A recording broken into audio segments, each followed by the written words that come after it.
अस्सलाम वालेकुम रहमतुल्लाहि वबरकातुहू। मैं सेल्फ मोहम्मद ज़काउल्ला, आपका कನ್ನಡ टीचर, जो कि हमें ಪಠ್ಯ ಪುಸ್ತಕಕ್ಕೆ ಭಾಗ 2 टेक्स्ट बुक में पोएम सेट में मूडल कुणगल केरो इस पोएम से यानी नज़म पार्ट से जो है पिछले 2 पार्ट से ऑलरेडी हमें डिस्कस कर कोई। तो पहले पार्ट में जो है पोएम रीडिंग और उसके बारे में एक्सप्लेनेशन डिटेल से किया हूँ।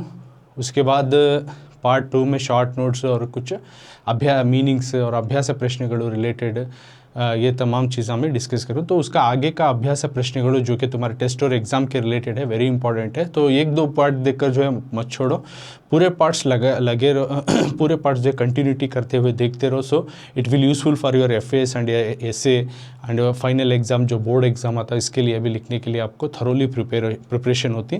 तो उसी तरह आज आगे का मेन जो कि 8-10 ವಾಕ್ಯಗಳಲ್ಲಿ ಉತ್ತರಿಸಿ ಕೆಳಗಿನ ಪ್ರಶ್ನೆಗಳಿಗೆ। तो इससे पहले हमें पिछले क्लास में 3-4 ವಾಕ್ಯಗಳಲ್ಲಿ ಉತ್ತರಿಸಿ ಕಂಪ್ಲೀಟ್ಲಿ ಡಿಸ್ಕಸ್ करकोही, ಒಂದು ವಾಕ್ಯ भी डिस्कस करकोही। तो you can go and check with that part 2। सो आज पार्ट 3 में ಕೆಳಗಿನ ಪ್ರಶ್ನೆಗಳಿಗೆ 8-10 ವಾಕ್ಯಗಳಲ್ಲಿ ಉತ್ತರಿಸಿರಿ, यानी नीचे दिए गए सवालों को 8 या 10 जुमले में जवाब दीजिए। 8-10 वाक्य, 8 or 10 sentences, 8 or sentences, answer in 8 or 10 sentences। ಕೆಳಗಿನ ಪ್ರಶ್ನೆಗಳಿಗೆ तो बिलो क्वेश्चन,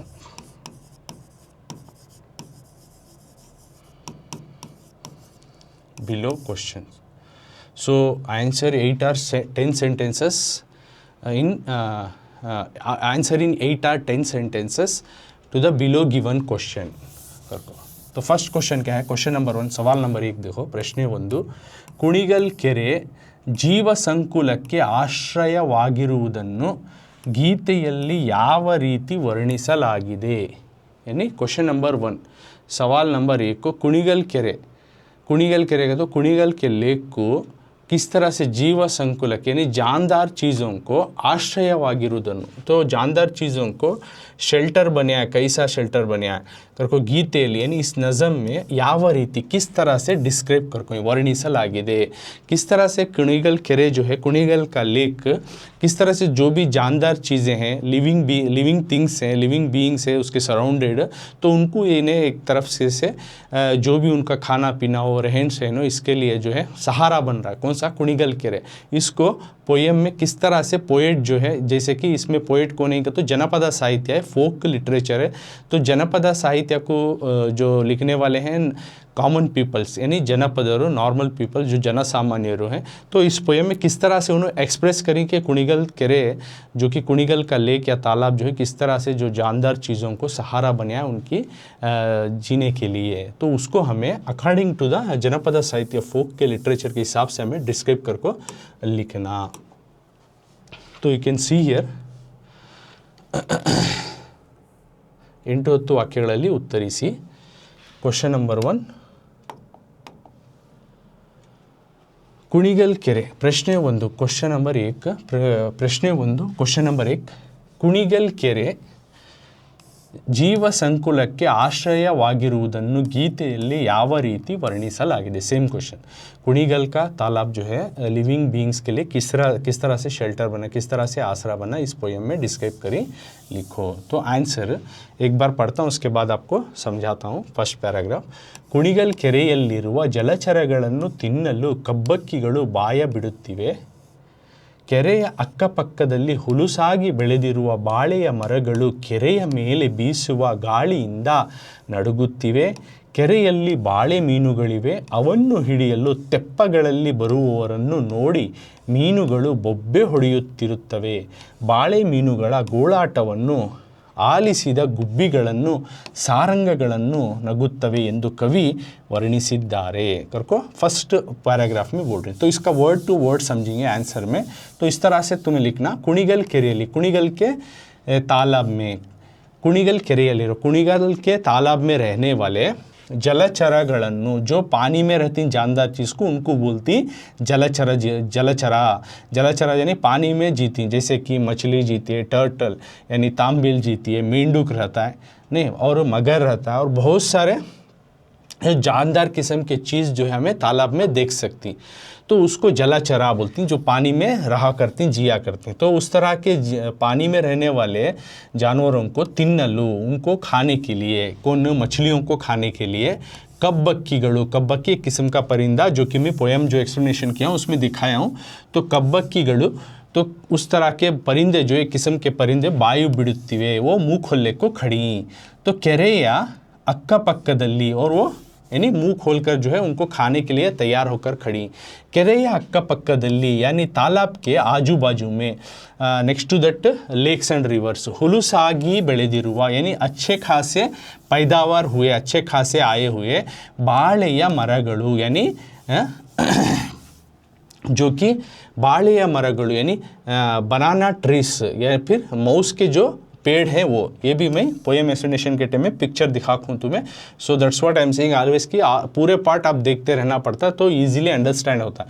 तो बाಳೆಯ मरगलु यानी जो बनाना के पेड़ जो हैं, यानी मौस के पेड़, ಕೆರೆಯ ಮೇಲೆ, वो क्या अच्छे से खासे से वो पैदावार हो कोई कौन से मौस के झाड़ा, ये ಕೆರೆಯ ಮೇಲೆ यानी जो तालाब के ऊपर से जो है बीसुवा गाड़ी, तालाब के ऊपर से जो हवा जो है आ रही है, तेज़ हवा आ रही है, इससे ಗಾಳಿಯಿಂದ ನಡುಗುತ್ತವೆ, इस हवा से वो क्या हो रही, हदर शेक हो रही, दे आर स्विंगिंग दैट बाले trees, means that banana trees. यानी बनाना ट्रीज आप अगर दूसरे पेड़ों को कंपेयर करेंगे तो फोखला जैसा रहती, राइट।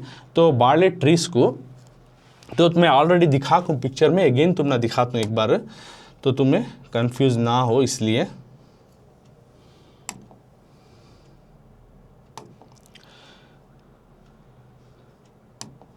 ಬಾಳೆಯ ಮರಗಳು, तो किस तरह से वो नड़ुगुत्तिवे, शेक हो रही, हाउ दे वर स्विंगिंग, किस तरह से वो हदर रही, किस तरह से शेक हो रही।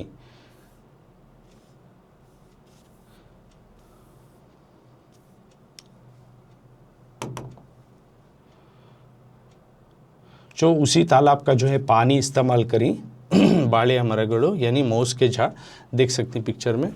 तो ये मौस के झाड़ा compare to other trees, other दूसरे झाड़ों से हमें कंपेयर करें तो उसके मुताबिक देखें तो ये ज़रा पोखल किस्म की आती, ओके। पोखल इतना स्टिफनेस नहीं रहते, घट नहीं रहते, पोखल किस्म के रहती।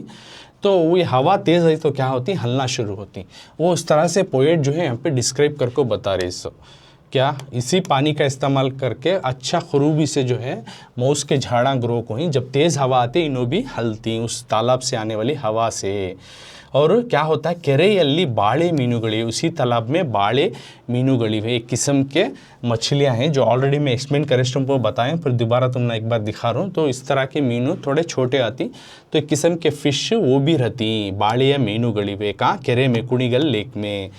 अवन्नु हिडियलु, उनको पकड़ने के लिए, इन मछलियों को पकड़ने के लिए क्या करती, तो किसान तेप्पगळल्ली, अपनी छोटी कश्तियों में तेप्पगळल्ली बरुववरन्नु, उनको देखकर क्या करती, अपनी छोटी कश्तियों में आती इन मछलियों को पकड़ने के लिए। किसान का तो एक जीवन का सहारा है उनका, तो उन एग्रीकल्चर खेती कर को जीते हैं, और as a part time job क्या करती हैं, इसी तालाब से जो है मछली पकड़ते हैं, बेचते हैं और खाने के लिए भी इस्तेमाल करते हैं। तो जैसे वो किसान लोग जो मछली पकड़ने के लिए आती हैं, तेप्पगळल्ली बरुववरन्नु नोडी, इनको देख कर क्या करती, मीनुगळु, मछलियाँ उनके जाल में फंस कर बोब्बे ಹೊಡೆಯುತ್ತವೆ, उनके जाल में फंस को तिल मिलाती, हदर को कूद कर को इधर उधर ये होती हैं। बाಳೆ मीनुಗಳ गोलाटवन, यानी इन मछलियों का जो है इस तरह के तिल मिलाना, इस तरह इधर फुदकना, ये वो देख कर जो है आलिसिದ गुब्बिಗಳು, इनको सुनकर गुब्बी जो छोटे चिड़िया जो हैं वो, और सारंगಗಳು, जिस तरह के जानवर वो बारहसिंगा टाइप आता बोले, यानी वो गुब्बी और सारंगा भी इनको देखकर खुशी से झूम रहे, क्योंकि इनको भी जो खेलने के लिए पानी मिल रहा है, अच्छा खाने पीने के लिए घास मिल रहा है, ये तमाम चीज़ें हैं डिस्क्राइब कर को फर्स्ट स्टैंजा में बोल रही। तो उसके बाद क्या बोलती, हमें एक बार रीडिंग करतूँ, उसके बाद अगेन में कंटिन्यूटी करतूँ। ಕುಣಿಗಲ್ ಕೆರೆಯು ಮನುಷ್ಯರಿಗಲ್ಲದೆ ಹಲವು ಬಗೆಯ ಜೀವಿಗಳಿಗೂ ಆಸರೆ ಇತ್ತಿತ್ತು. ಅಲ್ಲಿರುವ ಜಲಚರಗಳನ್ನು ತಿನ್ನಲು ಕಬ್ಬಕ್ಕಿಗಳಿದ್ದವು. ಬಾಳೆಯೇ ಮೊದಲಾದ ಸಸ್ಯ ಸಂಪತ್ತು ಅಲ್ಲಿತ್ತು. ಕೆರೆಯಲ್ಲಿದ್ದ ಮೀನುಗಳನ್ನು ಹಿಡಿದು ತಿನ್ನುವ ಜನರೂ ಇದ್ದರು, ಗುಬ್ಬಿಯಂಥ ಪಕ್ಷಿಗಳು, ಜಿಂಕೆಯಂಥ ಪ್ರಾಣಿಗಳು ಅದರ ಆಶ್ರಯದಲ್ಲಿದ್ದವು ಎಂದು ಈ ಜನಪದ ಗೀತೆಯಲ್ಲಿ ವರ್ಣಿಸಲಾಗಿದೆ. किस तरह से सहारा बन रहा है, अब डिटेल से यहाँ पे भी बता रही कि किस तरह से जानदार जानों को जो है, जानदारों को ये एक ग्राम का कुಣಿಗಲ್ का तालाब से सहारा बन रहा है. जैसे कि कुಣಿಗಲ್ केरे, कुಣಿಗಲ್ का तालाब जो है मनुष्यरिगಲ್ಲದೆ सिर्फ इंसानों की नहीं, यानी इंसान में वहाँ के किसान जो है इसका पानी इस्तेमाल कर कर खेती नहीं करते, साथ में उसके बल्कि जो है यहाँ का पानी इस्तेमाल करके वो इसमें के मछलियाँ जो है पकड़ को जो है वो बेचती हैं और खाया करती हैं. एज ए पार्ट टाइम उन्होंने उसे भी यूटिलाइज़ कर लेती हैं. यानी दो तरीके से उनका ज़िंदगी का सहारा, एक तो यही पानी खेती के लिए इस्तेमाल हो रहा, और इनको जब खाने के लिए आस हो तो इसी के मछलियाँ पकड़ कर भी खाते हैं और बेचते हैं. इस तरह दोनों तरीके से एक आश्रय बना है इंसान को, बल्कि सिर्फ इंसान को ही नहीं, इंसान के अलावा दूसरे जानदारों को भी जो है ये ಕುಣಿಗಲ್ का तालाब सहारा बन रहा करके हम बोल रहे हैं. हलವು ಬಗೆಯ यानी बहुत सारे किस्म के जीविಗಳಿಗೂ, जानों को, जानदार जानों को, एनिमल्स को आसरे इत्ती, तो ये शेल्टर बन रहा है. बहुत सारे जानवरों को भी ये शेल्टर बन रहा है, आसरा हो रहा है.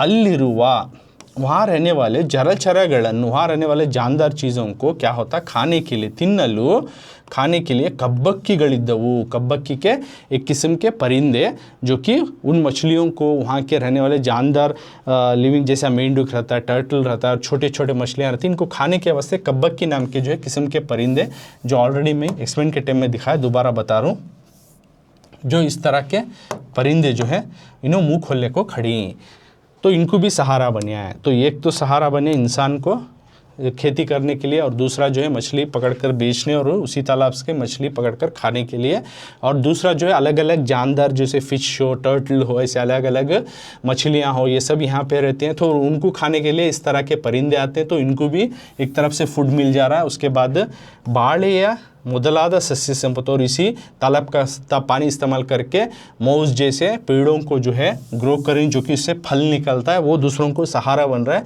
साथ में ಕೆರೆಯಲ್ಲಿದ್ದ ಮೀನುಗಳನ್ನು, जो तालाब में जो है पानी, जो मछलियाँ हैं उनको ಹಿಡಿದು, तालाब में रहने वाले मछलियों को पकड़कर ತಿನ್ನುವ ಜನರು ಇದ್ದರು, यानी तालाब में रहने वाले मछलियों को पकड़कर जो खाने वाले लोग भी थे, तो उनके लिए भी सहारा बन रहा है. बल्कि इनको ही नहीं, और आगे चलते हुए बोल रहे गुब्बी अंतः, यानी चिड़िया जैसे परिंदे जब थक कर आए, दाना ढूंढ कर खाकर जो है वो थक कर जब आए, तो उनको पानी में नहाने के लिए और उन्हीं पानी से जो है वो पीने के लिए, अपने प्यास बुझाने के वास्ते भी ये तालाब मदद बन रहा है. और साथ में जिंके अंत सारंगा, एक किस्म का हिरन किस्म का, जो बारहसिंघा कर को बोला था, उसका जानवर आता, वो सारंगा कर को मेंशन करी पोयम में. तो यहाँ हिरन कर को बोल रहे हैं, वही हिरन किस्म का है वो सारंगा, तो उसको बारहसिंघा बोलते. हिरन को थोड़ा ऊपर चिक्की आती, डॉट्स के जैसा आती, तो इसे नहीं आता, तो इन्हें भी हिरन के जात में जमता सो, लेकिन बारहसिंघा इस तरह से बोलते. तो ये प्राणीಗಳು उसके, यानी इस तरह के जानवर, यानी सारंगा और गुब्बीಗಳು, इन्हों भी जो है इसी तालाब के पानी जब प्यास लगती है पीने के लिए आते हैं. वहीं आसपास जो ग्रो हुआ, पैदा हुई घास को जो है खाकर जो है अपनी ज़िंदगी बिताते हैं. तो ಆಶ್ರಯದಲ್ಲಿದ್ದು, यानी उसके शेल्टर में, उसी के तालाब से जो है फ़ायदा उठा रही ಎಂದು ಜನಪದರ ಗೀತೆಯಲ್ಲಿ वर्णित. इस तरह से जनपद के साहित्य में, फोक लिटरेचर में, इस फोक सॉन्ग में जो है डिस्क्राइब करी, एक्सप्लेन, इस तरह से जो है बहुत खूबी से, बहुत अच्छी तरीके से नेचर की, उस तालाब की खूबसूरती को जो है जनपदरू जो है बयान करें उस साहित्य में. तो ये हुआ इंटू तो वाक्य. If you write completely will get the marks, that too 4 marks it is, not any 2-3 marks. तो पूरा लिखो, you will get a reward for this 4 mark question. Understand? So second question, Kunigal ಕೆರೆ ಜನಪದಯ ಗೀತೆಯ भावार्थವನ್ನು बरेरी. So same question, it is there in textbook. तो again and again I have shown many times picture. तो picture को मैं ये कर रहा हूँ क्योंकि ऑलरेडी एक्सप्लेनेशन में और भाव इसमें भी लॉन्ग आंसर में भी बता करूँ. So I am going towards the text book. क्यों, तो अकॉर्डिंग टू टेक्स्ट बुक जो है तुलना में सॉल्व करा रहा हूँ सो क्वेश्चन. तो उसके वास्ते आपको टेक्स्ट बुक का भी क्वेश्चन ना प्रिपेयर दिखा लेता हूँ यहाँ पे स्क्रीन में, ताकि आपको कन्फ्यूज़ ना हो दूसरा कोई क्वेश्चन दे रही है या क्या करें, तो आप उसको अच्छे तरीके से टैली करने को, ये देख ले को, उसी हिसाब से आप जो प्रिपेयर हो सकते हैं. तो प्रश्न 1 हो गया 4 marks का, just know I have explain. तो सेकेंड क्वेश्चन देखो, ಮೂಡಲ್ ಕುಣಿಗಲ್ ಕೆರೆ ಜನಪದ ಗೀತೆಯ ಭಾವಾರ್ಥವನ್ನು ಬರೆಯಿರಿ. तो ये 4 marks का है. तो 8 वाक्य में का दूसरा सवाल तो क्या बोल रहे हैं वर्ड टू वर्ड। अब देखो मूडल कुणिगल यानी जो ईस्ट डायरेक्शन में रहने वाला कुणिगल का तालाब कुणिगल केरे जो है जनपद गीते या जनपद के एक फोक सॉन्ग में भावार्थವನ್ನು बरेरी उसका जो है सम्मरी लिखो उसका भाव अर्थ बोल रहे यानी उसमें बताए जाने वाले एक्सप्रेस किए जो जा रहे हैं जनपदरू अपने लिटरेचर में अपने साहित्य में अपने फोक सॉन्ग में उसमें जो बयान होने वाले उनके जो फीलिंग्स थॉट इमोशंस को जो है हमें उसको डिटेल से लिखना किस तरह से इस नज़म में उनके जो है खूबी को तालाब की खूबी को बयानात कर रही अपने अंदाज में अपने लिटरेचर के हिसाब से उसको हमें डिटेल से लिखना अगर को ओके। तो सेम क्वेश्चन सी है। अब जवाब की तरफ देखो सेम क्वेश्चन है और सेम जवाब है। मूडल कुणिगल केरे जनपद गीತೆಯ ಭಾವಾರ್ಥವನ್ನು बरेरी मूडल कुणिगल के तालाब का जो है उस जनपद गीते का जो है सम्मरी लिखो अर्थ लिखो माना लिखो। तो आंसर देखो पहले पढ़ता हूँ फर्स्ट पैराग्राफ। ಮೂಡಣ ದಿಕ್ಕಿನಲ್ಲಿ ಕುಣಿಗಲ್ ಕೆರೆ ಇದೆ ನೀರಿನಿಂದ ತುಂಬಿದ ಆ ಕೆರೆಯು ನೋಡುವವರಿಗೆ ಸಂತೋಷವನ್ನುಂಟು ಮಾಡುತ್ತದೆ ವಿಶಾಲವಾದ ಆ ಕೆರೆಯಿಂದಲೇ ಚಂದ್ರನು ಉದಯಿಸುವಂತೆ ತೋರುತ್ತದೆ ಆ ಕೆರೆಯು ಸಂತೆಯ ಹಾದಿಯಲ್ಲಿದೆ ಕಲ್ಲು ಕಟ್ಟೆಯಿಂದ ಕೂಡಿರುವ ಅದು ನೋಡುಗರಿಗೆ ಕರೆಯಲು ಅತ್ಯಂತ ಭವ್ಯವಾಗಿದೆ ಎನಿಸುತ್ತದೆ ಬಾಗಿದ ಬಾಳೆಯ ಹಣ್ಣಿನ ಆಕಾರವನ್ನು ಅದು ಹೊಂದಿದೆ ನೀರು ತುಂಬಿದ ಆ ಕೆರೆಗೆ ಬಾಗಿನವನ್ನು ಅರ್ಪಿಸಲು ಬಣ್ಣದ ಸೀರೆಯನ್ನು ಜನರು ತರುತ್ತಾರೆ करको है तो वर्ड टू वर्ड है। अब अभी एक पैराग्राफ में पढ़ा हूँ अभी वर्ड टू वर्ड जो है आपको इसके माने समझाता हूँ। तो पहले देखो क्या बोल रही तो हमें इसका समरी जैसा लिखना है इस पोएम में क्या बोल रही जनपद साहित्य जो फोक लिटरेचर सॉन्ग के थ्रू बयां कर रही जो जनपदरू कॉमन पीपल्स क्या मूडन दिक्किनली यानी ईस्ट डायरेक्शन में जो सन उगने वाला दिशा में पूर्व दिक्किनली या मूडना दोनों का मतलब एक ही होता है कुणिगल केरे इदे तो उस दिशा में कुणिगल लेक है करको लिखती कुणिगल केरे मूडल दिक्किनली सूरज उगने वाली दिशा में कुणिगल का केरे इदे कुणिगल लेक है कुणिगल केरे इदे कुणिगल का तालाब है नीरिनिंदा तो पानी से जब बरसात के मौसम में पानी की वजह से नीरिनिंदा तुम्बिदा भरा हुआ पानी से भरा हुआ आ केरेयु पानी से भरा हुआ वो तालाब जो है नोडुववरिगे जो कोई भी देखता है बंदा इस पानी से भरा हुआ कुणिगल की तालाब उसकी खूबसूरती को संतोषवन्नुंटु माडुत्तदे तो उसे देखकर उन्हें बहुत ही खुश हो जाता है खुश महसूस करता है क्योंकि उतनी खूबसूरत जो है पानी से भरे टेम्पो उस नदी या कुणिगल का तालाब जो है केरे जो इतना बढ़िया इतना अच्छी तरीके से दिखाई देता है। विशालवाद बहुत बड़ा सा है ये आ केरे इंदले ये बहुत बड़ा सा तालाब है already I have said that 15 miles होता है यानी 15 माइल 15 माइल ही बोलते हैं 15 माइल्स जो है ये तालाब अराउंड इतना प्लेस को जो है इतनी जगह को अक्वायर करके तालाब बने। तो आप if you take it as a capital Karnataka capital जो बेंगलुरु से हमें देखी तो अराउंड ये 74 to 80 किलोमीटर्स के दरमियान में ये तालाब रहता है। तो ये इतना बड़ा जगह को लेकर है विशालवाद आ केरेಯಿಂದಲೇ इतना बड़ा सा तालाब में चंद्रनु तो रात के वक्त में जब देखेंगे तो उदयिसुವಂತೆ तोरुತ್ತದೆ चांद जो है वहाँ से पानी में से चुग रहा है क्योंकि उसकी जब फुल मून रहता है उस टाइम को जो है ये तालाब भरा रहता है तो उसका मून लाइट जो है पड़ को तालाब में ऐसा रिफ्लेक्ट होता है और मून भी ऐसा दिखता है कि इसी तालाब से जो उग रहा हो इसी तालाब से जो है मून आ रहा हो चंद्रनु उदयिसुವಂತೆ तोरुತ್ತದೆ चांद जो है वहाँ से तालाब से चुगरा करना वैसा दिखाई पड़ता है। आ केरेयु वो तालाब जो सा कुणिगल का तालाब संतेया हादियल्लिदे संते के डायरेक्शन में यानी बाजार को जाने के रोड में है बाजार को जाने के रास्ते में है संतेया बाजार को मार्केट को जाने के हादियल्लिदे उस रास्ते में बाजार जाने के टाइम में ये मिलता है हमें कुणिगल में। और कल्लु कट्टेइंदा पत्थरों से कट्टों से जो है कूडिरुवा पत्थरों से कट्टों से इसको बनाकर ही कूडिरुवा ಅದು नोडुगरिगे ये नोटा करको है नोडुगरिगे करको बना ली तो वो पत्थरों से बना हुआ ये तालाब जो है देखने वालों को जो है अत्यंत ಭವ್ಯವಾಗಿದೆ ಎನಿಸುತ್ತದೆ. 3 वर्ड हैं देखो, बहुत ही, अत्यंत का तो बहुत ही, भव्य का तो बढ़िया, वागिदे बहुत बढ़िया है भाई, ऐसा महसूस होता है. एनिसुत्तदे देखने वाले अगर इसको देख ले, कोई भी देख ले इस तालाब को जब भरा रहता है, इसको खूबसूरत आगे को जिस तरह इसको जो है पत्थरों से बने हैं और जो है इसका कट्टा जैसा बने डैम बने हैं और जो है इसके अंदर इसके ऐसा जब मून फुल मून होता है वो तो मून लाइट पड़ता हो, उसका रिफ्लेक्शन और मून जो उगता हो, वो तमाम चीज़ें देखे तो ऐसा लगता है कि बहुत ही बढ़िया है, खूबसूरत है, ऐसा हमना महसूस होता है. बागिदा बाಳೆಯ यानी एक मौज जिस तरह से कर्व रहता बेंड रहता उस तरह से हण्ಣಿನ आकारವನ್ನು यानी झुका हुआ मौज के फल जैसा उस शेप में उस अंदाज में आकारವನ್ನು ಅದು ಹೊಂದಿದೆ. ये जो है रहता है कौन मौस्क जो बनाना फ्रूट जो है उसका शेप जो है इस अंदाजे में रहता ಅದು ಹೊಂದಿದೆ. कैसा कर्व जैसा बेंड जैसा रहता है. ನೀರು ತುಂಬಿದ पानी से भरा हुआ आ ಕೆರೆಗೆ, पानी से भरा हुआ इस तालाब को बागिनವನ್ನು क्या करते हैं, जब भी नदी तालाब जो है भर जाती है, एक प्रतीत एक मान्यता क्या है तो यहाँ पे आको उस तालाब को जो है बागिना को जो है छोड़ा जाता है. बागिना का तो उसमें एक सूप के जैसा रहता है, उसमें सैरी और कोकोनट और अलग अलग पूजा के आइटम रखो जो है उस सूप को बहाया जाता है पानी में, उसको बोलती हैं बागिनागर को.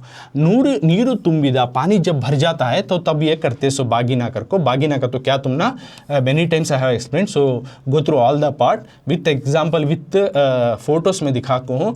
तो अगेन आई एम सेइंग जो पानी भर जाता था उस तालाब को बागिना का तो एक किस्म का जो है पूजा जो बागिना यानी सूप में पूजा के आइटम रखो बहाया जाता है. सो ಅದನ್ನು ಅರ್ಪಿಸಲು ये करने के दौरान बागिना को करने के दौरान ಬಣ್ಣದ ಸೀರೆಯನ್ನು कलरफुल स्यारी को यानी रंगीन स्यारी को सीरेಯನ್ನು स्यारी को ಜನರು ತರುತ್ತಾರೆ. लोग लेले को आती खुशी से कि खुशी महसूस करते हुए और इस तालाब से हमें इतना फ़ायदा हो रहा है और इतने अच्छे से ये भरा हुआ है, ये देख को उसको थैंक्स करने हमें बहुत सारे वहाँ के लोग जो है अलग अलग पूजा के आइटम लाते हैं, कोई सूप लाता है, कोई जो है कलरफुल साड़ी एक रंगीन जो है साड़ी जो पहनते हैं वो भी लेकर आते हैं. अब आगे का एक पैराग्राफ पढ़ता हूँ, सेकंड पैराग्राफ उसी का आंसर है. तो क्यों तो हमें बाहर एक समरी जैसा लिख रहे हैं तो पूरा डिटेल लिखना पड़ता है. अब ये सेकंड पैराग्राफ में पढ़ को फिर आपको वर्ड टू वर्ड समझाता हूँ. सो सेम आंसर कंटिन्यूटी हो रहा. सो ಆ ಕೆರೆಯ ಅಂದವನ್ನು ನೋಡಲು ಶಿವ ಬರುತ್ತಾನೆ, ಅದರಲ್ಲಿರುವ ಜಲಚರಗಳನ್ನು ಹಿಡಿದು ತಿನ್ನಲು ಕಬ್ಬಕ್ಕಿಗಳು ಕಾದಿರುತ್ತವೆ. ಆ ಕೆರೆಯ ಮೇಲಿಂದ ಬೀಸುವ ಗಾಳಿಯಿಂದ ಅಕ್ಕಪಕ್ಕದಲ್ಲಿ ಸೊಗಸಾಗಿ ಬೆಳೆದ ಬಾಳೆಯ ಗಿಡಗಳು ನಡುಗುತ್ತವೆ.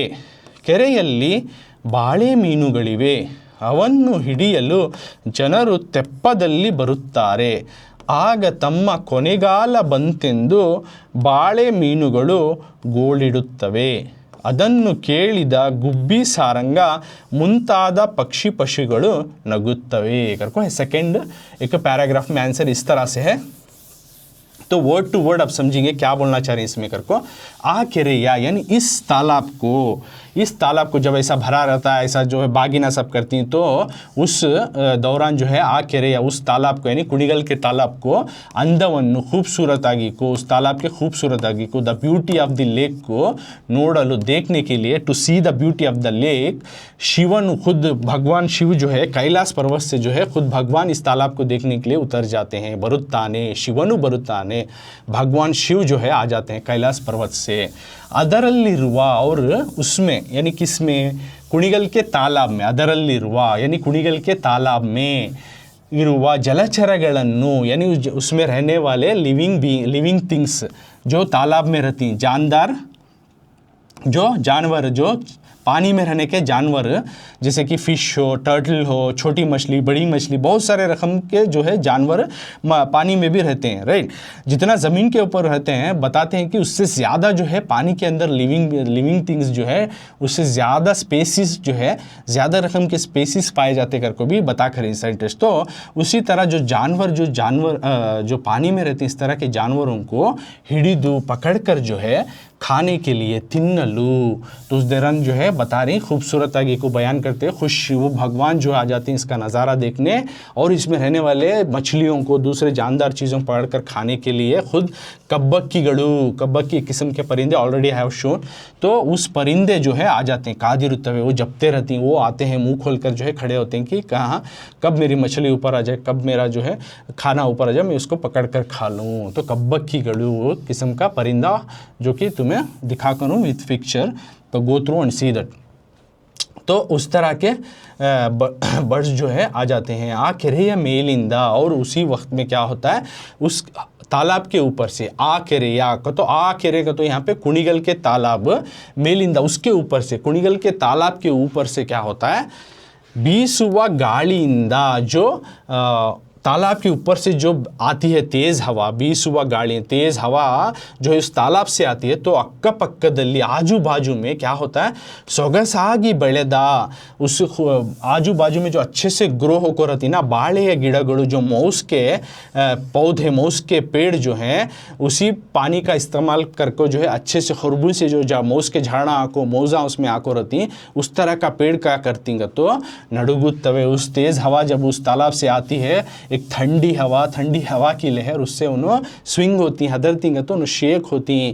यानी आप देखो ही बाड़े हन्नू के पेड़ जो है थोड़ा पोखल जैसा रहती, compare to other this stiffness नहीं रहता, जैसे तेज़ हवा आती है वो हिलने डुलने लगती है। यानी इतना अच्छा खूबसूरत उसका बयान दे रहे हैं कि खुद शिव भगवान आ जाते हैं देखने के लिए, उन मछलियों को खाने के लिए कब्बक की सुधा भी आ जाती हैं, और इतनी प्यारी ठंडी हवा उस तालाब से आती है कि उस ठंडी हवा के लहरों से मौस का झाड़ भी जो है हिल डुलता है। और साथ में केरेली तालाब में बाड़े मीनुगड़ी, उस तालाब में जो है बाड़े किस्म के मछलियाँ भी है, बाड़े मीनुगड़ी वे अवन्नु हिडियलु, उनको पकड़ने के लिए अवन्नु हिडियलु ಜನರು लोग क्या करते ತೆಪ್ಪದಲ್ಲಿ ಬರುತ್ತಾರೆ। तो उन बाड़े मीनुगड़ों को एक किस्म के मछलियाँ that I have shown many times picture when I have explain the poem, जब मैं एक्सप्लेन करता हूँ पार्ट्स, अलग अलग पार्ट जो तुम्हें जाकर देखो तो उसमें मैं दिखा कर हूँ, तो 2-3 बार इसको दिखा कर बाड़े मीनू को, तो क्या so that's what I am saying many times कि तुम्हें सारे पार्ट देखो, 1-2 पार्ट देखो मत छोड़ो। सो बाड़े मीनुगड़ू जो है इस किस्म के मछलियाँ ये भी जो है इनको पकड़ने के लिए जो ತೆಪ್ಪದಲ್ಲಿ ಬರುತ್ತಾರೆ अवन्नु ಹಿಡಿಯಲು, इनको पकड़ने के लिए ಜನರು ತೆಪ್ಪದಲ್ಲಿ ಬರುತ್ತಾರೆ, लोग जो है यानी किसान जो है अपने छोटी कश्तियों में आते हैं। आग तम्मा, तब वो क्या करती हैं हमारा ಕೊನೆಗಾಲ ಬಂತು, हमारा आखिरी वक्त आगा ना करको बाड़े मीनुगड़ू किस्म के मछलियाँ, तो ये मछलियाँ जो है गोलिडुत्तवे यानी चहल पहल करती, कूदती करती, जाल में अटक जाको, जब इनको पानी से उठाया जाता तिल मिलाती और इधर उधर कूद पड़ते रहती, कहीं पानी मिल जाए तो चले जाएंगे करको, तो उसको बोलते हैं गोलिडुत्तवे। ಅದನ್ನು ಕೇಳಿದ, तो इन सबको देखकर इन सबको जो है महसूस करते हुए यही इसी तालाब का जो है पानी को भी इस्तेमाल करते हुए, इसी तालाब को जो पानी को अपना प्यास बुझाते हुए यहीं आसपास बढ़े हुए घास को खाकर, दाने दूने को खाकर, गुब्बी, चिड़िया और सारंगा यानी किस्म का हिरन, बारासिंगा बोलिया हूँ, मुंताद पक्षिಗಳು और दूसरे किस्म के वगैरह वगैरह जानवर और परिंदे, पक्षी पशुಗಳು, दूसरे किस्म के भी जो परिंदे जानवर जो हैं वो भी नगुत्तवे, वो भी खुशहाल हैं, वो भी खुशी से रहते हैं घर को बोल रही। यानी इसमें तो पोएम में डिटेल से बोल रही, तो पहले समरी लिखने की वजह से किस डायरेक्शन में है, मूडल डायरेक्शन में जो है कुणिगल का लेक है, पानी से जब भरा होता है देखने वाले को बहुत खुशी फील होता है। और इसमें और एक क्या कहते, तो इतना बड़े तालाब में ऐसा लगता है कि महसूस होता है खुद चांद जो है उग रहा हो, ऐसा नज़र आता है। और इस तालाब के जो है किस रास्ते में, तो बाज़ार के जाने के रास्ते में, और पत्थरों से और डैम्स वगैरह जो बनाई देखने के वास्ते बहुत ही तबीयत खुश हो जाना, इतना बढ़िया अंदाजे से महसूस होता, अच्छा महसूस होता देखे तो इसकी खूबसूरत आगे को। और ये कैसा है तो एक मौज जिस तरह से कर्व शेप, थोड़ा बेंड जैसा रहता उस शेप में है, और जब भी ये पानी से भर जाता है उसको बागिना छोड़ती हैं, एक प्रतीत है, एक मानते हैं लोग बागिना का, तो क्या उसमें कलरफुल सारी अलग अलग जो पूजा के आइटम सभी रखो, पानी में बहाया जाता, सूप में रखो, तो वो करते हैं। तो ये तमाम चीज़ों को देखने के लिए खुद शिव भगवान जो है कैलाश पर्वत से आ जाती हैं, और उसी दौरान जो है उन मछलियों को, उस जानदार चीज़ जो उस तालाब में रहती, तो अच्छा पानी आने के बाद पता, अच्छे जानदार चीज़ भी उसमें अच्छा ग्रो होती हैं, अच्छे बड़े होती हैं, तो उनको खाने के लिए कब्बक की जैसे परिंदे आती हैं, उन मछलियों को पकड़ खाएंगे, छोटे मछलियों को खाएंगे कर को। और साथ में आ किरिया मेलिंदा, उस तालाब से जो इतनी ठंडी लहर हवा आती है, बहुत ठंडा ठंडा महसूस होता है, अच्छा महसूस होता है। इवन कि उस ठंडी हवा से जो मौस के पेड़ भी जो है हिल डुलने लगती हैं, इतनी प्यारी हवा आती है। और लोग भी जो है मछली पकड़ने के लिए अपनी छोटी छोटी कश्तियों में आते हैं ताकि उनको पकड़कर बेचा जा सके या फिर हमें खाया जा सके। तो इस तरह से आती हैं, तो उनको देखकर वो मछलियाँ खुद भी तिलमिला उठती हैं, जैसे कि बाड़े मीनू का जिक्र किया है, एक किस्म की मछली, तो ये मैं पिक्चर में भी दिखा करूँ। तो उसी दौरान भी क्या है, उन्हीं का पानी का इस्तेमाल करते हुए गुब्बी, चिड़िया और सारंगा जैसा, बारहसिंगा जैसे, हिरन जैसे जानवर भी जो है इसका भरपूर इस्तेमाल करके पानी का उन्होंने भी खुशहाल ज़िंदगी जी रहे हैं करके बताएं। So this is about all the summary. एक भावा अर्था यानी इस जो लिटरेचर में, इस नज़म में जो बताया गया उसको डिटेल से हमें क्या बता रही करको, उनके अंदाज से हमें डिटेल्स में जो वर्ड्स जो है फ्रेम करको सेंटेंस वाइज बना को लिखना होता है। जो पोएम वाइज है उसको सेंटेंस वाइज माना क्या बोल रही है एक्सप्लेनेशन जैसा हमें लिखना। सो वो सेकंड क्वेश्चन में आता है। तो ये इंटू हुआ क्या, if you write 2 answer you will get 4 marks. देखो ये 2 भी एक्सप्लेन किया हूँ according to the text book. ಕುಣಿಗಲ್ಕೆರೆ ಜೀವ ಸಂಕುಲಕ್ಕೆ ಆಶ್ರಯವಾಗಿರುವುದನ್ನು ಗೀತೆಯಲ್ಲಿ ಯಾವ ರೀತಿ ವರ್ಣಿಸಲಾಗಿದೆ, that also I have explain now. और दूसरा अभी जो एक्सप्लेन किया मूडल कुणिगलकेरे जनपद गीते भावार्थವನ್ನು बरेगी। सो दोनों एक्सप्लेन किया, तो टोटली ये 8 मार्क्स का है। ईच वन जो है carries 4 marks. So note down. तो तुम्हें अगर सर हमें 2 भी प्रिपेयर होने का, 2 में 1 प्रिपेयर हो गए तो भी 2 में कौन सा क्वेश्चन आगे तो भी लिख सकती थी। हाँ, ट्रिक्स इस्तेमाल कर सकती। अगर अब इसे अच्छे से प्रिपेयर हो गए, ये अच्छे से प्रिपेयर हो गए, तो अगर तुम ये नहीं भी हो तो इसके पॉइंट्स उठा कुछ लिखे तो अप टू द उनको इवैल्यूएशन के हिसाब से रहता है। उन्होंने एटलीस्ट 4 नहीं तो भी 3, 2 तो भी तुम ना मिल सकती मार्क्स से, क्योंकि तुम्हें पूरा उसमें डिटेल से लिखो ही। तो भावार्थ में एक कंप्लीट समरी में इसका भी आंसर मिल जाता है। Try to be read different याद कर को लिखने की कोशिश करो। अगर नहीं याद हुआ उस टाइम पर भूल गए तो लास्ट ट्रिक, तो इस पर स्टिक ऑन नहीं रहना, ऐसा भी कर सकती। नथिंग देन समथिंग मार्क्स तो भी मिल जाती हैं। बेटर लूज होने से मार्क्स तुम ना कुछ तो मिल जा रही हैं, तो अट लास्ट तुम्हें ये भी कर सकती है। एक स्मॉल ट्रिक तुम ना बता को दिया। नेक्स्ट मेन संदर्भदೊಡನೆ विवरिಸಿ कर को है। नेक्स्ट मेन की तरफ जाएंगे। संदर्भ का तो क्या, एक मौखिक के साथ डिस्क्राइब करो अगर कोई 3 मार्क्स को आता है। You know that many times we have discussed in other chapters. संदर्भदೊಡನೆ मौखिक के साथ विवरिಸಿ डिस्क्राइब करते हुए लिखो, डिटेल से लिखो इस सवाल का जवाब। तो प्रश्न 1 सवाल नंबर 1 क्या है, देखो भावा तंदाने बಣ್ಣದ सीरे। तो ये नज़म का एक लाइन उठा ली उन्होंने, नज़म का जो कि जनपद साहित्य का जो मूडल कुणगलकेरे हमें पोयम देखो ही, उससे एक लाइन उठा ली उन्होंने, पोयम का एक लाइन है स्टैंजा से। उसमें क्या लाइन है वो, भावा तंदाने बಣ್ಣದ सीरे को। तो ये लाइन को उठा ले क्यों ही ना, ये लाइन के बारे में डिटेल में लिखना, पॉइंट वाइज बना को, then only will get 3 marks. तो यहाँ क्या बोल रही हूँ, भावा तंदाने यानी हमारे भावा यानी सिस्टर के जो हस्बैंड को रहती भावा बोलती, उन्होंने सिस्टर के हस्बैंड लाए कलरफुल साड़ी। तो ये पोयम का लाइन है, उसी लाइन को हमें डिटेल से अब आंसर में लिखना। तो पॉइंट वाइज बना को लिखना। तो तुम ना समझाता हूँ कैसा लिखना अगर को। फर्स्ट आई के तुमने मालूम है, पॉइंट 1 बना लिया। आई के कर को ऑलरेडी जो पिछले क्लासेस पूरे मेरे अटेंड करें उनको मालूम रहता है कैसा लिखना कर को आई के। तो इसको जो है कौन भी आथर नहीं रहते, तुम्हें डायरेक्टली लिख सकती हैं। ಈ ಸಾಲನ್ನು ಮೂಡಲ್ ಕುಣಿಗಲ್ಕೆರೆ ಜನಪದ ಗೀತೆಯಲ್ಲಿರುವ ಒಂದು ಸಾಲು ಇದು करको भी लिख सकती। नहीं तो ಈ ಸಾಲನ್ನು ಮೂಡಲ್ ಕುಣಿಗಲ್ಕೆರೆ ಎಂಬ ಪದ್ಯದಿಂದ ಆರಿಸಲಾಗಿದೆ, उसका मतलब भी सेम है और इसका मतलब भी सेम। इसका मतलब क्या, इन्हों क्या देखो इन लाइन, ಮೂಡಲ್ ಕುಣಿಗಲ್ಕೆರೆ ಜನಪದ ಗೀತೆಯಲ್ಲಿರುವ ಒಂದು सालू इदू, यानी मूडल कुणगलकेरे इस नज़म का जो है जनपद गीतेयल्लिरुवा, इस मूडल कुणगलकेरे नाम का जो फोक सॉन्ग जो देखो एक नज़म देखो तुम ना, उसका ಒಂದು ಸಾಲು, उसका एक लाइन है ये भावा तंदाने बಣ್ಣದ सीरे जो है उस नज़म का लाइन है। किस नज़म का, मूडल कुणगलकेरे जो कि जनपद गीते है, जो कि एक फोक सॉन्ग है, पोएम है, जो कि 10th में सेकेंड लैंग्वेज कन्नड़ा में देखो उसका एक लाइन। तो ये आई के में आगा selection, means this line has been taken from, कहाँ से कर को लिखे। तो ऐसा लिखना संदर्भ पॉइंट वाइज आई के में ये होगा सेलेक्टेड फ्रॉम दिस पॉइंट कर को। ओके, ये फर्स्ट पॉइंट हुआ। अब सेकंड पॉइंट में हु सेड टू हुम इस तरह से लिखना तुम्हें। तो तुम्हें क्या लिखती ಜನಪದರು ಓದುಗರಿಗೆ ಹೇಳುತ್ತಿದ್ದಾರೆ करके लिखे ಜನಪದರು ಹೇಳುತ್ತಿದ್ದಾರೆ हु सेइंग दिस तो तुम्हें यहाँ ऐड कर लो इसमें नहीं है फिर भी तुम्हें ऐड कर लो ಜನಪದರು ಹೇಳುತ್ತಿದ್ದಾರೆ ಈ ಮಾತನ್ನು ಜನಪದರು ಹೇಳುತ್ತಿದ್ದಾರೆ means the common peoples those who created this folk song folk poem एक लिटरेचर तो इसको बयान कर रही है उसकी खूबसूरत आगे को कौन कॉमन जनपदरू दोज हु क्रिएटेड दिस जनपद साहित्य फोक लिटरेचर उन्होंने बोल रही हु सेड टू तुम्हें होना तो एक्स्ट्रा डाल ले सकती ಓದುಗರಿಗೆ ಹೇಳುತ್ತಿದ್ದಾರೆ पढ़ने वाले को इस नज़म को जानने वाले को बोल रही you will get the marks that also नहीं होता उतना बड़ा जनपदरू ಹೇಳುತ್ತಿದ್ದಾರೆ कौन बोल रही करके तो मेंशन करें सेकंड पॉइंट होगा अब नेक्स्ट थर्ड पॉइंट में डिटेल पूरा पढ़ता हूँ और स्वारस्य भी पढ़ता हूँ उसके बाद तुम ना समझाता हूँ देखो थर्ड पॉइंट अब शुरू हो रहा सो ये ಕೆರೆ ತುಂಬಿ ಬಂದಾಗ ಅದರಲ್ಲಿ ಬಾಗಿನವನ್ನು ಅರ್ಪಿಸುವ ಪದ್ಧತಿ ಇದೆ ಅದರಲ್ಲಿ ಬಾಗಿನವನ್ನು ಅರ್ಪಿಸಲು ಭಾವ ಬಣ್ಣದ ಸೀರೆಯನ್ನು ತಂದಾನೆಂದು ಜನಪದ ಗೀತ ರಚನಾಕಾರ ಹೇಳಿದ್ದಾನೆ यहाँ तक लिखना तुम्हें संदर्भ में ये थर्ड पॉइंट है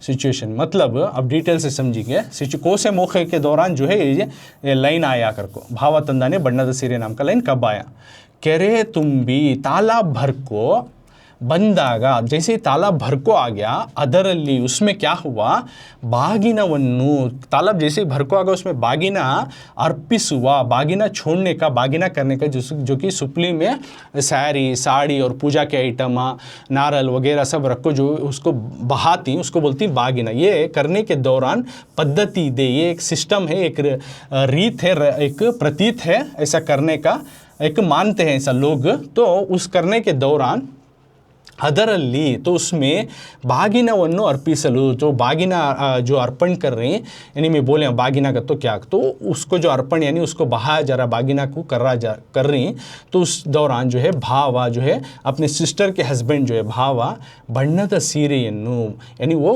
रंगीन सैरी यानी कलरफुल सैरी को जो है तंदनेंदु लेकर आए करको जनपद यानी common peoples those who created this folk song तो उन्हों गीत रचनेकार ಹೇಳಿದ್ದಾನೆ जनपद गीत रचनेकार जो जनपद को जो जनपद साहित्य को लिखे हैं बनाए हैं उसके जो कॉमन पीपल्स जो हैं वो बयान कर रही हैं जनपद गीत रचनेकार फोक्स के जो सॉन्ग्स फोक लिटरेचर को क्रिएट करे उसको बनाए एक आम लोग तो वो बयान कर रही हैं करको because there is no author right तो ये कॉमन पीपल ही बनाए सो फोक सॉन्ग्स फोक लिटरेचर तो उन्होंने जनपद गीता रचनेकार हैं डिटेल से देखो कंफ्यूज मत नहीं होना का तो एक इसके जो लिटरेचर को बयान करने वाले फोक लिटरेचर के जो लोग हैं वो बयान कर रही हैं तो ये हुआ संदर्भ ये 3 पॉइंट्स होगा अब लास्ट में स्वारस्य में हाईलाइटेड पॉइंट लास्ट में डाल सकती हैं ಸೊ ಈ ಮೂಲಕ ಆ ಮೂಲಕ है तुम्हें ಈ ಮೂಲಕ ಆ ಮೂಲಕ दो भी डाल सकती हैं ಕೆರೆ ತುಂಬಿದುದನ್ನು ಜನಪದರ ಸಂಪ್ರದಾಯವನ್ನು ಸೂಚ್ಯವಾಗಿ ತಿಳಿಸಿದ್ದಾರೆ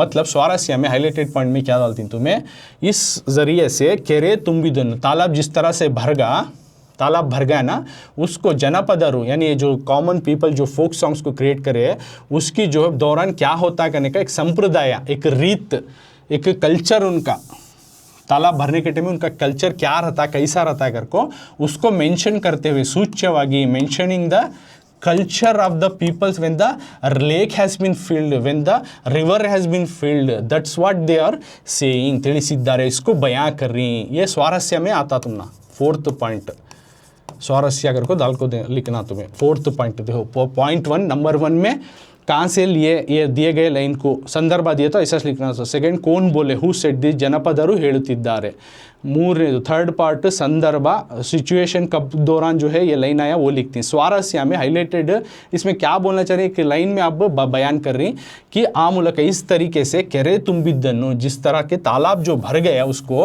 जनपदरू जो लोग हैं कॉमन लोग उसके जो कल्चर को मेंशन करने के दौरान इसको बोल रही बयां करें ತಿಳಿಸಿದ್ದಾರೆ सूच्यವಾಗಿ संप्रदायವನ್ನು कल्चर को बताते हुए बयां करते सूच्यವಾಗಿ मेंशन करते हुए ತಿಳಿಸಿದ್ದಾರೆ बयां कर रही so this is what last line comes in the स्वारस्य तो इस तरह से डिटेल से लिखे तो you are going to get the 3 marks for this तो इस तरह से संदर्भ को मिलते हैं 3 मार्क्स सो पॉइंट वाइज बना को लिखना है नहीं दी हमें कैसा करें सर आपको फुल मार्क्स होना so you need to be write like this, perfectly लिखना का तो ऐसा ही लिखना, नहीं हमने कितना भी मार्क्स आ जाएगा तो देन कुछ नहीं कर सकते उसको। तो पॉइंट वाइज ऐसा बना के लिखेंगे तो पॉइंट्स देखते हैं अकॉर्डिंग टू दैट तुम्हारे पॉइंट्स, इफ़ इट इज़ तुम्हें पूरा पॉइंट वाइज लगे उसमें इक्का दुक्का तुम्हारा स्पेलिंग मिस्टेक हो गया तो नज़रअंदाज किया जाता है और तुम ना मार्क्स मिलती हैं। तुम्हें पॉइंट वाइज भी नहीं लिखना चाहते and you are not going to be avoid the mistakes also, ये सब कर डाले तो नहीं होता। ओके, सो बेस्ट तुम्हें पॉइंट वाइज लगे तो it's a very impressive answer sheet. देखते जो क्या होता है इवैल्यूएटर को हमें खुश होता है कि वो पूरे पॉइंट वाइज लिखा बच्चा ही थरोली स्टडीड कर को एक हमना कॉन्फिडेंस आता है, पूरा मार्क्स देंगे बच्चे को। सो 3 आउट ऑफ 3 विल गेट। तो आई क्या लिखना, उसके बाद कभी भी देखो यारू यारी गेड़ीदरू जो आता है कौन किसने कहे वो पॉइंट मेंशन करना, एक सेकंड पॉइंट डाल को लिखो, पॉइंट बना के लिखो वही आंसर शीट में। थर्ड पॉइंट में संदर्भ सम कर को मैं जो बताता हूँ संदर्भ सिचुएशन मौका कौन से मौके में है वैसा लिखो। और फोर्थ पॉइंट में लास्ट पॉइंट में स्वारस्य कर को, ये चारों पॉइंट भी आना संदर्भ में। Many times told again I am that remind कर रहा हूँ क्योंकि ये पहला संदर्भ था। सो नेक्स्ट संदर्भ से तुम्हें फॉलोअप कर लेना। सो इस क्लास में मैं 8 वाक्य 4 मार्क्स के जो 8 मार्क्स के जो है वो कवर अप करी हूँ। तुमने 8 मार्क्स से प्लस 3 मार्क्स जो ही 11 मार्क्स जो कि टेस्ट में FS में तुमने इसके बारे में देती FA3 में इसके ऊपर क्वेश्चंस आती। तो इसमें क्या मैं 11 मार्क्स का जो है इस सेशन में कवर अप करी हूँ। तो आगे का अभी जो संदर्भ ही और थोड़े इंपॉर्टेंट ग्रामर जो है अभ्यास प्रश्नों के वो अगली क्लास में हमें डिस्कस करेंगे।